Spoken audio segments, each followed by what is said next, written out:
বিশ্বের 20 থেকে 25% অপরিশোধিত তেল প্রতিদিন যে সরু জলপথ দিয়ে যাতায়াত করে। তোমরা জানো কি সেই পথটার নাম কি?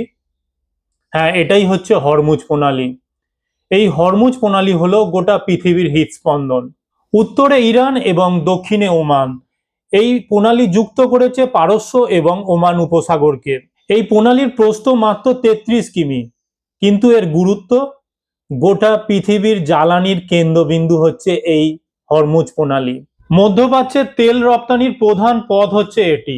এই অংশ দিয়েই ইরাক, ইরান, কুয়েত, কাতার, ইউএই সমস্ত বড় বড় খনিজ তেল রপ্তানিকারক দেশের জাহাজ চলাচল করে এই হরমুজ প্রণালীর মধ্যে দিয়ে। তাই এই প্রণালীকে আমরা লাইফ লাইন বলতে পারি। এখানে সামান্য উত্তেজনা মানেই গোটা পৃথিবীতে তেলের দাম হু হু করে বেড়ে যাওয়া। তাই আমেরিকা, ইরান, রাশিয়া, চীন প্রভৃতি বড় বড় দেশগুলো, যে শক্তিধর দেশগুলো আছে, তাদের লক্ষ্য এই প্রণালীটাকে দখল করা। তাহলে ভূগোলে কি বুঝলে? একটি সরু প্রণালী কিন্তু গোটা পৃথিবীটাকে কন্ট্রোল করছে সে।